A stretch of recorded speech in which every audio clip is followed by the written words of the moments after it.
All right. Is everyone ready? Phenomenal introspection is reliable and proves that util is true. Sinababu. History offers examples of disagreement. Ethnicities, classes, and gender. Widespread error reduces the probability that my beliefs are true. Even if I have no direct evidence of error, induction suggests they are rife with error. Our epistemic situation forces us to abandon moral beliefs. Phenomenal introspection is reliable. Experience is rich in detail. Vision sometimes produces false beliefs, but it's so reliable as to be indispensable. When looking at a lemon, one can form beliefs that they're bright. When considering pleasure, one can make judgments that they're good. The parallel between yellow's brightness and pleasure's goodness demonstrates objectivity. I can know others' pleasure is good. That's where it's util. Thus, the standard is maximizing happiness. Prefer the standard. First, policymaking must be consequential since collective action results in conflicts that only util can resolve. Side constraints paralyze state action since policymakers have to consider trade-offs between multiple people. States lack intentionality since they're composed of multiple individuals. There's no act omission distinctions for them since they create permissions and prohibitions in terms of policies, so authorizing action could never be considered omission because the state assumes culpability in regulating the public domain. Second, determinism is true. Our bodies are controlled by biological principles only. There's no room for free will. Drescher. Mechanical principles that govern each particle of our bodies specify how each of those particles behave, which specify how each of us behave. There is no room for the ghost-like component. It would have to obey that some of the particles violate the principles that all particles are always observed to obey. How can we reconcile the mind with the mechanical nature of the body? Any nudging would constitute a change in probability distribution, and even that would break the rules that particles always seem to obey. The rules are exceptionless. And only consequentialism is consistent with determinism. Green and Cohen. The consequentialist approach works with hard determinism. Consequentialists are not concerned with whether anyone is innocent or guilty, but with the likely effects of punishment. The retributive approach is regarded as requiring free will. Hard determinism implies that no one deserves to be punished. Contention 1 is inequality. UBI solves income inequality by redistributing wealth, increasing innovation and education access, and giving the poor political power. Santon 16. Basic income would function as income redistribution, reducing extreme levels of inequality. This would redistribute from the top 20% to the bottom 60%. A recent macroeconomic model showed the food stamps having the greatest stimulus effects, also the greatest stabilizing effects. Giving money to the rich slows the economy, giving money to the poor grows it. One notable effect of basic income is the increase in numbers of people starting businesses. People use the cash given to them to increase their labor market incomes. This decreases inequality even further. Teenagers chose to reduce their hours worked. Graduation rates met 100%. Education is almost universally thought of as a means of increasing wealth. More people choosing to pursue that education would likely result in further reduced inequality. Basic income would enable citizens to outspend even the rich in a small donation. By transferring political power concentrated at the top of the wealth and income spectrums back to the great majority of people. And unemployment and rampant inequality is inevitable due to robots. There's only a risk that the AF solves. Straubauer 17. One of the strongest tailwinds for UBI comes from a rapid technological change. The development of robotics may result in a substitution of the human labor force. A large part of the work now done could be taken over. Jobs will be lost. It remains uncertain how many jobs will be created. Technological change may result in increased inequality and a stronger polarization between capital owners and the labor force. And income inequality decreases lifespans and access to education. Hargraves 13. By the late 1990s, the rich were living 4.5 years longer, though the gap is only widened. The increasing disparity is a result of a variety of reasons, including material and social living conditions, as well as access to medical care. Americans born around 1980, the number of rich people going to college jumped by 20 percentage points. For poor people, it rose only 3 percentage points. Scenario A is the economy. Income inequality is the most important internal link to economic decline and also causes political instability. Harkinson 11. Comparing world's econs, Berg found the equality of incomes was the most important factor in preventing downturn. Making distribution 10% more equitable prolongs growth 50%. The Depression-era chairman of the Federal Reserve blamed the great crash on the wealth gap. Wages grew too little over the past 30 years to sustain econ. Income inequality goes with political instability, as was seen during the Arab Spring. And UBI jumpstarts economic activity outside of big cities. Hybert 14. Basic income would need to be a federal benefit. A national benefit that everyone is entitled to, regardless of location, can actually help even out economic activity across the country. With basic income, people don't have to crowd around the same big, expensive cities where most of the present-day jobs are. They can use this benefit to start new economies someplace else. And the United States is key to the global economy. Growth solves many existential threats. Haas 13. The most critical threat is slow economic growth, the foundation of American power. U.S. economy accounts for 1/4 of global output. Only the U.S. has the potential to drive economic recovery. The need to halt WMD, fight climate change, improve global health, and prevent conflict will not sort themselves out. Order requires leadership. The U.S. must put its house in order. The alternative is a world characterized by conflict for the planet. Scenario B is the environment. Income inequality kills business compliance with international environmental agreements, which are uniquely key to solve global warming. Wilkinson and Pickett 10. Equal societies are greener. Community life is stronger and people trust each other more. People do things for the public benefit. Data from the World Economic Forum shows business leaders in equal countries regard complying with international environmental agreements as more important. Believing it is important to comply is essential if the world is to respond to climate change. Independently, UBI is key to reorienting society towards environmental protection. Battistoni 14. In providing an alternative to dependence on destructive industries and removing the threat of job blackmail, it makes change a real option, giving workers and communities power to demand protections against environmental harms. It can start to reorient social focus away from an eternal game of consumption. Viewed as a bulwark linking unconditional livelihood provision to sustainability, it could be the beginning of a much larger project of ensuring decent standards of living for all while reclaiming environmental commons from the false narrative of tragedy. Hart suggested the need to develop a politics of the common that recognizes the real limits of the earth and fosters our unlimited creative capacities. And global warming is real, caused by humans, and causes extinction. Jamel 15. 50 million years ago, a 5 degrees Celsius rise occurred in just 13 years. Earth's climate will change 10 times faster. The Permian mass extinction was triggered by an increase in temperature. Scientific evidence strongly suggests we're in the midst of the same process, anthropogenic and happening exponentially faster. It could happen far more quickly than generally believed possible the next few decades. And this turns freedom-based NCs. Global warming is an infringement on property rights. Brunig 11. Accept the property rights premise. Once individuals become owners, nobody can touch that property. Industrial processes have externalities that put things into the air that make their way into the bodies of others. This is rights infringing under the procedure-focused account. Industry is causing pieces of matter to land on me. I never contracted with them. With climate change, emissions cause the world to warm, which will damage property all over the world. Yet emitters have not contracted with every property owner, making emissions a violation of property rights. No freedom can ever justify pollution or the burning of fuels. They are the ethical equivalent of punching someone in the face. Thus, I affirm. Ready? Yeah. Let's talk about the Stanton 16 card. So this card first talks about welfare programs in general, like food stamps. Why does proving that welfare in general is good prove that UBI specifically would reduce That's the inequality? second warrant in the card. So the first warrant doesn't matter? It doesn't have a first warrant? No, it does matter. You just said the first one in the card. I'm saying it's actually the second one in the card. The first one is about redistribution.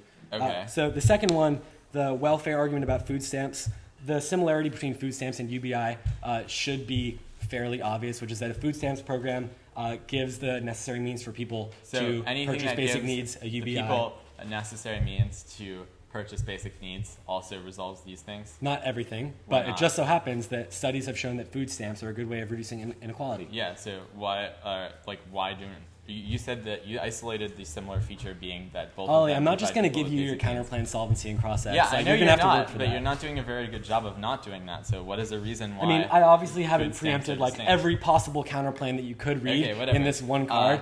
I'm going to do that in the 1AR. So then after that, the card goes on to talk about how there have been pilot programs. Why are pilot programs, and talked about the effects of the pilot programs. How do we know that the effects of pilot programs are likely to be reproduced when the programs are actually rolled out? Well, absent a relevant reason why a basic income grant in a specific county wouldn't apply. I'll give you an example of a reason. Sure. So pilot programs are short term, right? They happen. They are done over a course of 1 or 2 years. There's right? no reason why just because a basic income grant pilot program was short term means that the reason why it would increase things like access to education wouldn't apply. I'm can not you sure think about that? Okay. You're welcome to make that argument. Okay. Seems fairly intuitive to me that teenagers will have less of an incentive to drop out if they know that they have a stable source of money. Argument. Why doesn't this just non-unique offense if inequality is inevitable now? Because it's inevitable without a UBI, right? Okay, I see. So why does UBI solve?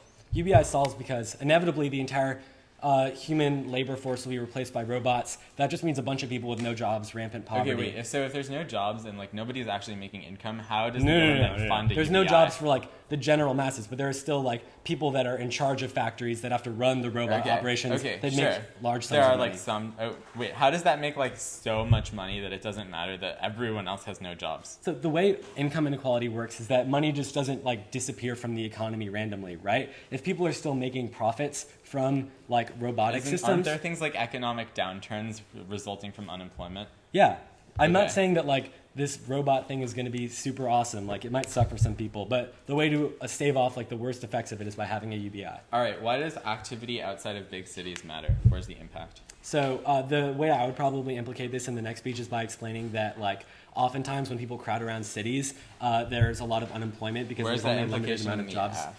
It would be used to interact with neg econ DAs. Okay. Starting prep.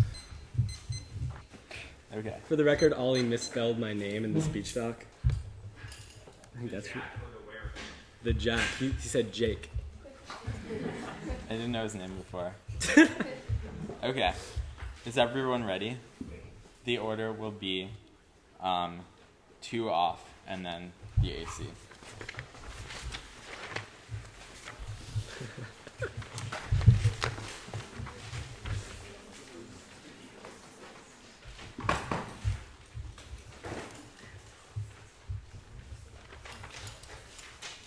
Is everyone good to go?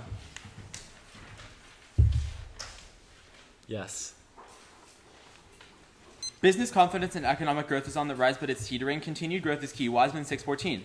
The Fed is set to raise interest rates, a vote of confidence in the American economy and the resilience of the U.S. job market. International agencies have lately issued upbeat reports on the global picture, yet the economy is unlikely to regain the robust health that prevailed before the recession.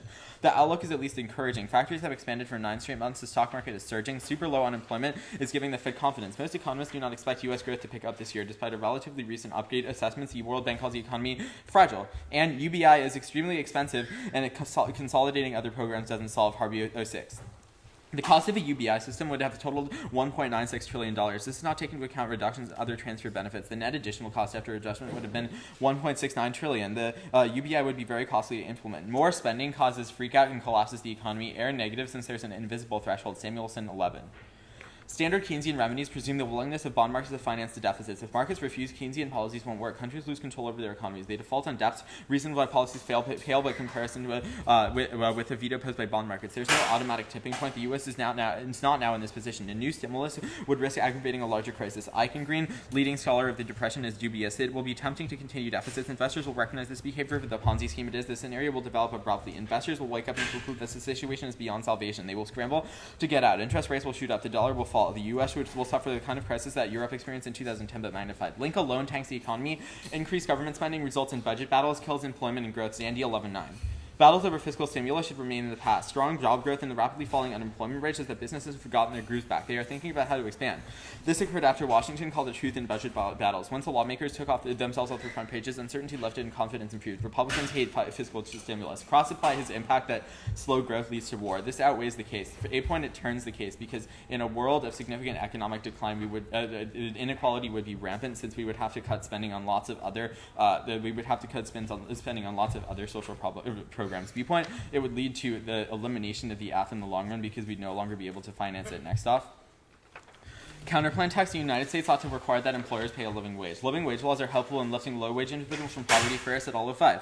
Living wage policies have been proliferated across the countries. Our findings suggest that living wage ordinances can provide tangible benefits to workers in poor and low-income families with small negative impacts. But living wage workers are likely to be low-income. Living wage workers are likely to be female, African-American, and single parent. Prefer it. It's the first study of its kind first at all of 5. This study is the first combined a random sample survey, a control group analysis, and a matched firm and worker data set. These elements make us confident that our survey results both isolate the effects of the living wage and accurately represent the experiences of the living wage workers. Only a living wage levels the playing field by countering employers' advantage over employees, which allows for discrimination and exploitation of workers. Kaufman 10. Workers suffer an inequality of bargaining power. Imperfect labor markets and a lopsided distribution of resources and rights put employers in the dominant position in wage bargaining. A countervailing institutional mechanism must be introduced to ensure efficiency and equity.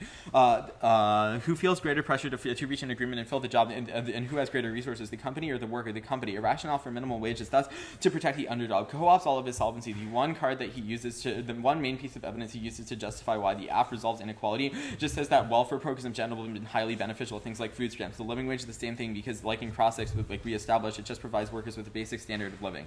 Now the case. Overview to the case. UBI causes unemployment. Dolan 14. Transfers of hit workers incentives. People will face the choice between taking a job for a set number of hours per week or remaining unemployed. Suppose the poverty line is 20,000. One person in the household gets an offer of a job that pays 25,000. Taking the job would raise disposable income by just 4,000. Work-related expenses like childcare and transportation could easily eat that up. More evidence. UBI destroys work efforts. I have a great study. Men's in 14. It is extraordinary to claim the government should guarantee every adult an income and that this would not reduce work ethic. We have scientific gold standard evidence. A series of randomized experiments consistently found that the tested programs reduce hours worked. Changing work requirements changes work ethic just as common sense says. Employment's key to growth. Patent 12. U.S. econ has been slow to recover. There is one issue which resides at the center, unemployment. Employment is to growth which oxygenates to human existence. GDP falls as unemployment rises and vice versa. Unemployment and GDP have a strong negative relationship. And mass unemployment causes nuclear war. World War II proves Meade 94. Why did the world get into World War II? Mass unemployment led to fascism that led to international confrontation and war.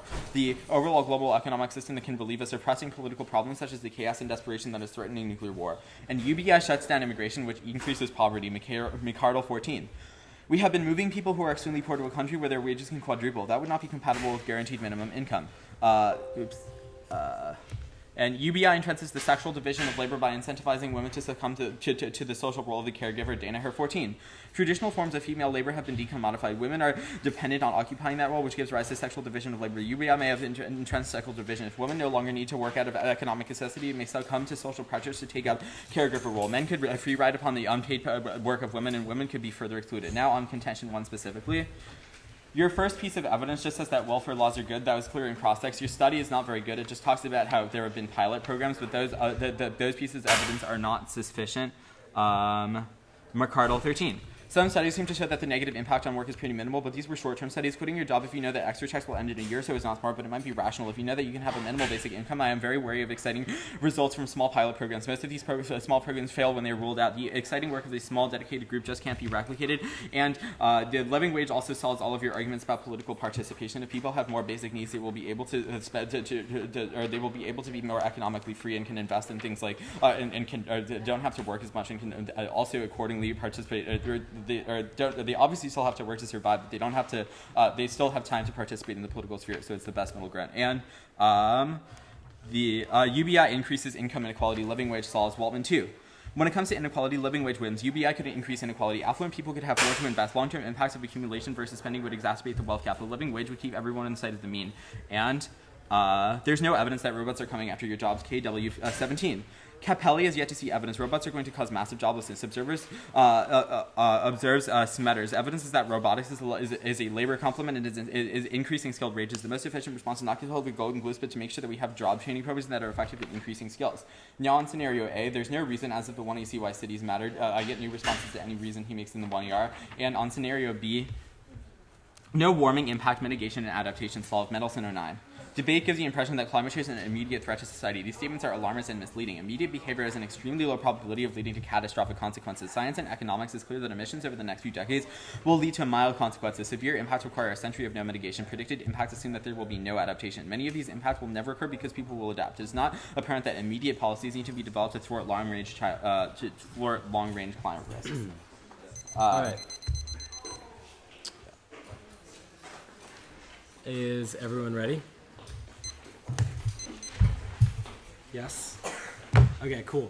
So let's talk about the KW17 evidence. Yeah. This KW17 evidence literally just says that this guy named Capelli couldn't find evidence that there was going to be joblessness. Why should we trust Mr. Capelli?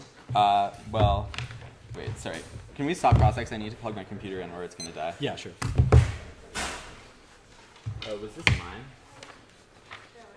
Okay, I'm just going to use it.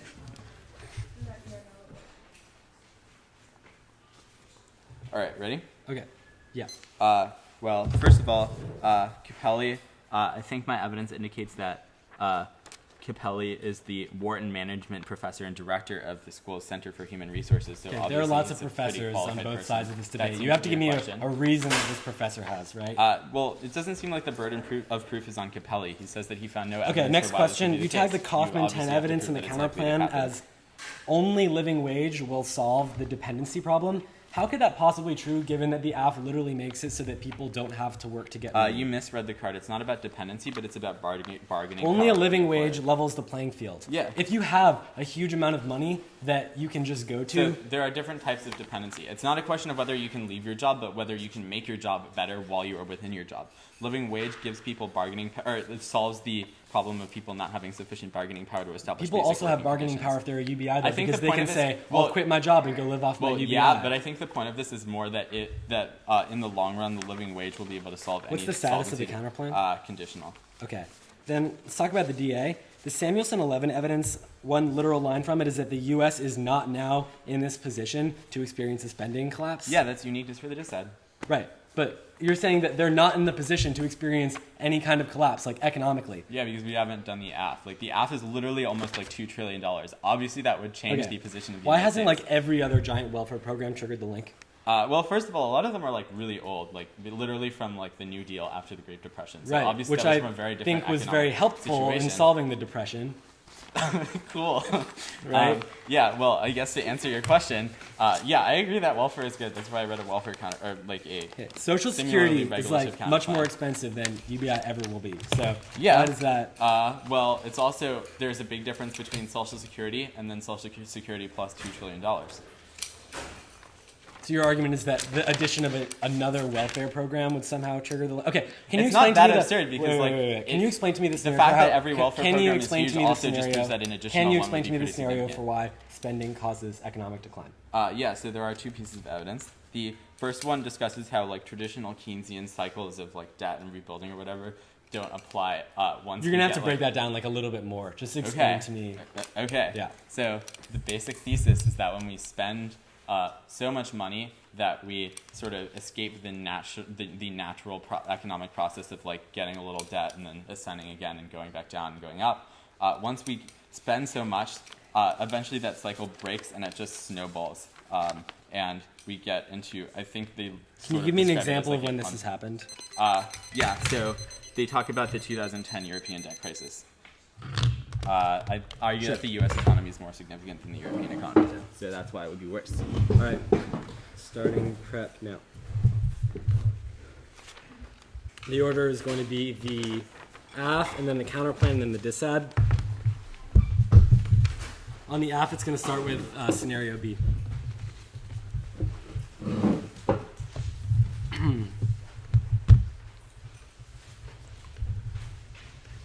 Oh yeah, I should probably send you this doc. Yeah.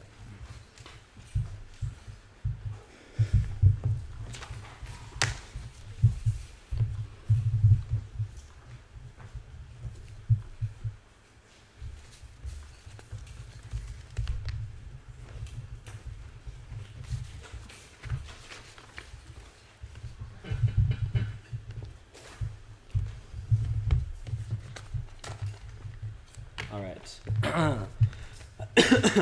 Is everyone ready? 1 second. Yeah.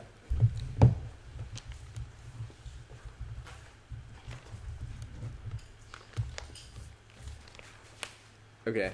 You said starting on scenario B, and then the And rest of then the case. scenario A, and then All right. all your case terms, and then the counterplan, and the disad.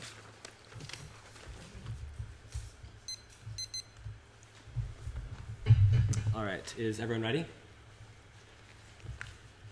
Huge concession here. Ollie has conceded the Battistoni 14 evidence, which basically says that once we give people a UBI, they'll stop viewing income as property that necessarily belongs to them, and which means that they'll also cause a value reorientation that will prevent them from viewing the environment as something that is inherently monetary, which means that they'll be more likely to accept environmental regulations. This means that I control the strongest internal link to the warming advantage, which he has not made any link into. So if I win that warming outweighs, I should win the round. This outweighs any other possible link into the warming advantage because Battistoni talks about a value reorientation that would affect the entire way we view the environment, whereas the income inequality arguments only affect a few rich businesses. Now, prefer the Jamal 15 evidence to the impact defense, the Mendelssohn criteria. Its ASA point is that my evidence actually cites empirics about historically in the past when extinctions have happened due to global warming. The Visa point is that their evidence has no warrant. Mendelssohn just randomly makes a bunch of assertions about how it wouldn't be that bad, whereas my evidence is actually explaining it. The CISA point is that the evidence briefly mentions adaptation, but adaptation can't solve for people that live on the coast, which will literally go underwater. Also, the poor who might not be able to afford different means of adaptation. Also, global warming outweighs all the economic arguments. ASA point is magnitude. Massive extinctions threaten human survival and kill species,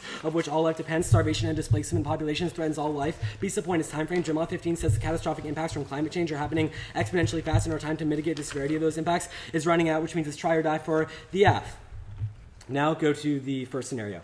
Extend the Stanton 16M card, which says that the UBI would give people the means to contribute to political campaigns by having everyone having built-in money they can contribute. He says that a living wage would also solve political power. The problem with a living wage is that it's just that. It's a living wage. It's enough to get basic sustenance, but it's not going to give you extra income that you can use to spend on political campaigns. The reason why political campaigns outweighs every other internal link to the income inequality advantage is that if you restore political power back to the poor, they're going to have the opportunity to invest more, give more money to liberal candidates, which will cause more liberal presidents in the future. That will mean a whole host of liberal economic policies that would be able to solve all of your impacts. Now, the Waltman 2 evidence says that the rich people would have more money to invest, but this is non-unique because so would the poor. The KW17 evidence says that robotics, there's no evidence, but there's just to cite someone named Capelli. My evidence is also from a professor. Also, my evidence gives nuanced empirical warrants about how every job that we thought previously couldn't be replaced, for example, services are like in the food industry, are being replaced by kiosks. As soon as I win this argument, that also means I control uniqueness for my advantage. Soon there will be rampant income inequality without a UBI because even if we have a living wage, we won't have jobs to get that wage in, which means the only risk we can actually solve massive poverty is through the IP doesn't have uniqueness. Now, Now, the arguments about why UBI causes unemployment. First of all, there's no impact to unemployment if you have money that uniquely solve. The Mead 94 evidence literally just cites one example of a time when unemployment caused nuclear war. Also, it never proves why unemployment specifically was the cause of World War II. Why it was the cause of World War II. There were also other factors in Germany, for example, things like hyperinflation that the AF wouldn't solve. Also, no impact to work ethic and no warrant in the Cardinal 14 evidence. Turn back the Donner 14 evidence. When women have enough money to supply basic income grants, they will be more likely to risk business ventures, and that will solve things. That will be able to mean that they can invest in different kinds of livings for themselves, other than just being like living at home. Now the counterplan. First of all, permutation do both. Second, raising minimum wage doesn't change inequality. We're all 13. Many jobs are not low income, even though they may be low pay. 50% of those who get paid minimum wage earn more than it. They are tipped. 50% are under 24. Changing wage paid isn't going to change inequality very much. Also, I saw bargaining power, because if you have a UBI, then you are not dependent on your employer, because you can always quit your job. You say that now. Another argument. Minimum wage hikes barely change the income gap. Sahadi 14. Consider the paycheck of a janitor versus the salary of a CEO. Raising the minimum wage wouldn't narrow that chasm. There's a big gap between six figures and bazillionaires. High minimum wage won't touch that. Hiking won't alter some of the root causes. Now, the spending disab. The link is empirically denied. His own evidence cites the EU, but there's no massive war stirring up, and war is the only impact that has been isolated from economic decline. Also, he has no uniqueness whatsoever, because the evidence literally says that we are not currently in a position where we're anywhere near a spending problem. That's the Samuelson 11 evidence. Also empirically denied. There have been lots of large social spending programs like food stamps and specifically Social Security. There's no reason why an increase of another one would necessarily cause the problem. Also, there's no reason why there would require increased spending from other parts of the government. We could always just raise taxes and use that money, which means it wouldn't require an increase of spending that would tank the economy, like he claims his evidence says.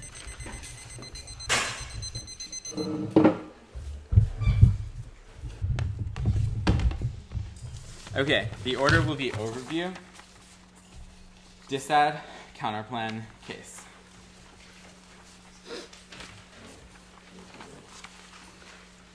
Can you say it again? Overview, disad, counterplan, case.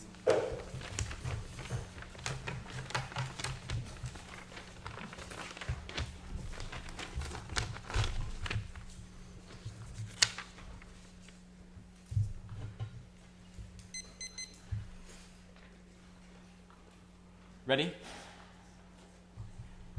Jack concedes all of the disad weighing, which means it's impossible for him to win the debate. Even if he cleanly wins the warming impact, he's conceded the rollback argument that spending will mean that in the future we will get rid of the UBI policy because we simply won't be able to fund it anymore. If I win a risk of the disad, that means that the AF literally will not happen, which is terminal defense. It means that you win on a risk of counterplan solvency or a risk of the impact of the disad. You've also conceded that the disad turns in the disad turns inequality, because in a world of massive spending we would have to cut funding from other social services. That's proven by your own argument. You say there are alternative means of doing this.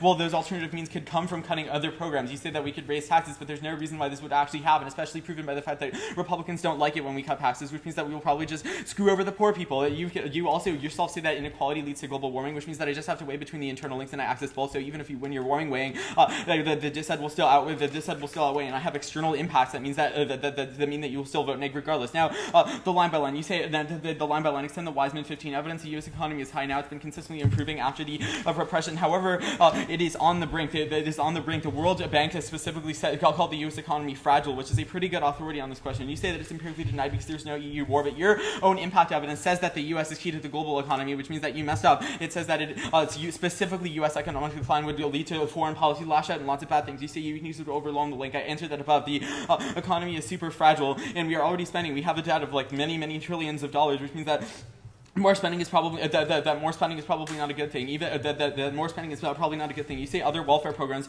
Most of those started like literally after World War II. Also, they happened in different economic conditions when we were not so fragile. We've been used to spending for Social Security because those things have been happening for many years. But a sudden hike of $2 trillion is probably going to mess up the economy. That's the Samuelson evidence, which indicates that excessive spending like the AF would disrupt normal Keynesian cycles of debt and would snowball and create massive spending. You've conceded this internal link card, which means that you've essentially which means that I have 100% access to the impact. You say that there are alternative you say that there are alternative means to fund it, but no, there aren't. Dolan 14. Welfare spending in the United States comes to about $2 trillion a year. Suppose that instead of taking the roughly $1 trillion of welfare spending and giving it all to low-income families, we were distributed equally to all 316 million Americans. Doing so would give each person a grant about $3,160 a year. Now, the counterplan.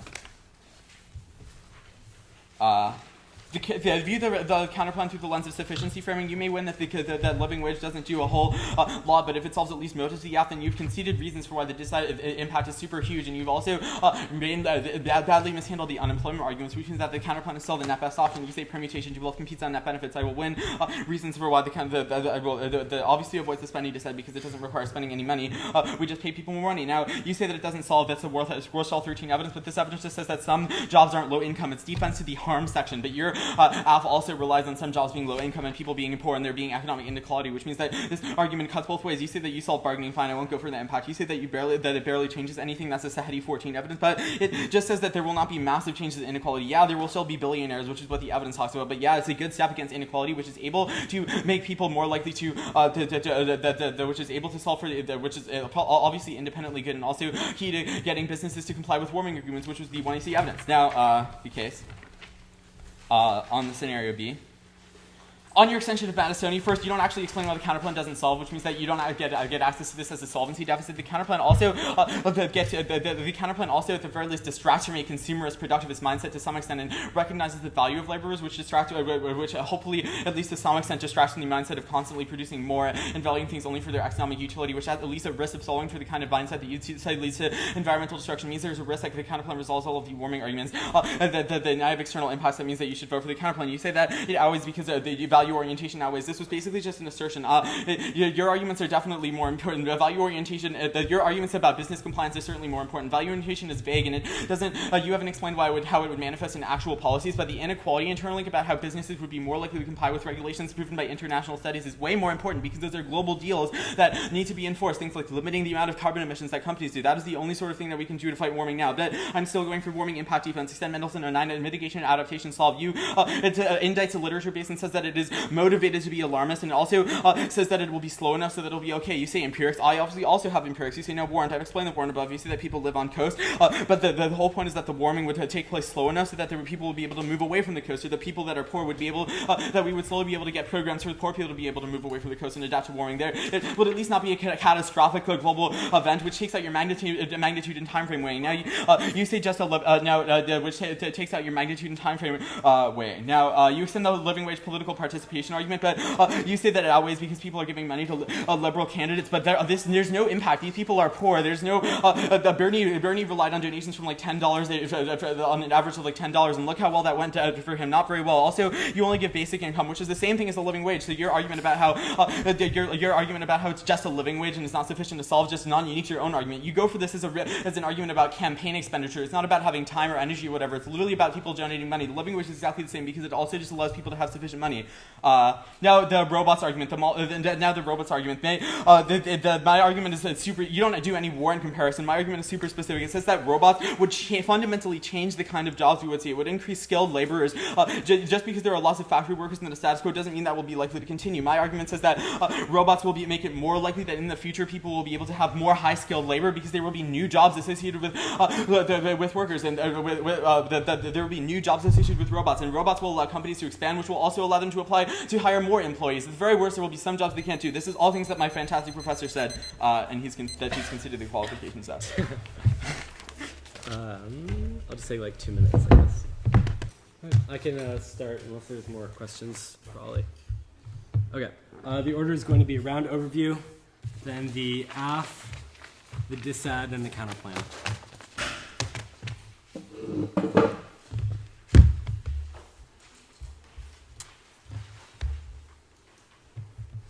All right. Is everyone ready?